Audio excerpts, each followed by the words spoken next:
मदीने का बाजार गर्म था। गर्मी की शिद्दत इतनी ज्यादा थी कि लोग निडाल हो रहे थे। एक ताजर अपने साथ एक गुलाम को लिए परेशान पड़ा था। गुलाम जो अभी बच्चा ही था, वो भी धूप में कड़ा पसीना पसीना हो रहा था। ताजर का सारा मन अच्छे दामों बिक गया था। बस ये गुलाम ही बाकी था जिसे खरीदने में कोई भी दिलचस्पी नहीं दिखा रहा था। ताजर सोच रहा था कि इस गुलाम को खरीद कर शायद इसने घाटे का सौदा किया है।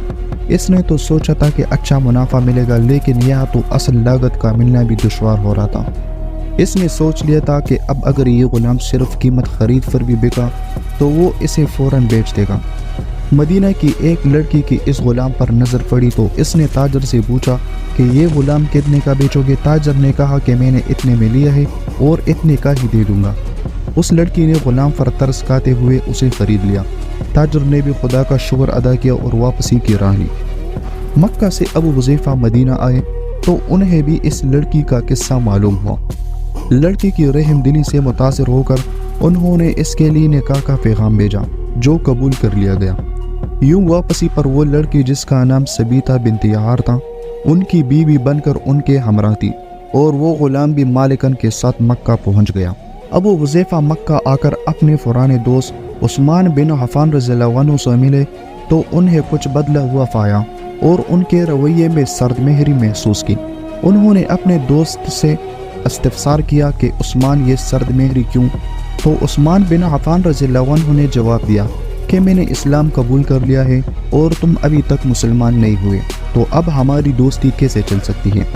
अबू हुज़ैफा ने कहा तो फिर मुझे भी मोहम्मद सल्लल्लाहु अलैहि वसल्लम के पास ले चलो और उस इस्लाम में दाखिल कर दो जिसे तुम कबूल कर चुके हो। चुनांचे हज़रत उस्मान रज़ियल्लाहु अन्हु ने उन्हें नबी करीम सल्लल्लाहु अलैहि वसल्लम की खिदमत में पेश किया और वो कलमा पढ़कर दायरे इस्लाम में दाखिल हो गए। घर आकर उन्होंने अपनी बीवी और गुलाम को अपने मुसलमान होने का बताया तो उन दोनों ने भी कलमा पढ़ लिया। हज़रत अबू हुज़ैफा रज़ियल्लाहु अन्हु ने इस गुलाम से कहा कि चूँकि तुम भी मुसलमान हो गए हो, इसलिए मैं अब तुम्हें गुलाम नहीं रख सकता, लिहाजा मेरी तरफ से अब तुम आज़ाद हो। गुलाम ने कहा, आका मेरा अब इस दुनिया में आप दोनों के सिवा कोई नहीं है। आपने मुझे आज़ाद कर दिया तो मैं कहाँ जाऊँगा? हज़रत अबू हुज़ैफा रज़ियल्लाहु अन्हु ने इस गुलाम को अपना बेटा बना लिया और अपने पास ही रख लिया। गुलाम ने कुरान पाक सीखना शुरू कर दिया और कुछ ही दिनों में बहुत सा कुरान याद कर लिया और वो जब कुरान पढ़ते तो बहुत खूबसूरत लहजे में पढ़ते।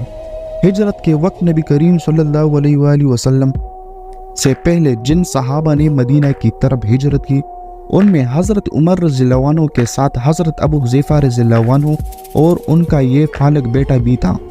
मदीना पहुंचकर जब नमाज के लिए इमाम मुकर्रर करने का वक्त आया तो उस गुलाम की खूबसूरत तिलावत और सबसे ज़्यादा कुरान हिफ्ज़ होने की वजह से इन्हें इमाम चुन लिया गया और उनकी इमामत में हज़रत उमर रज़ियल्लाहु अन्हु जैसे जलीलुल क़द्र सहाबी भी नमाज अदा करते थे।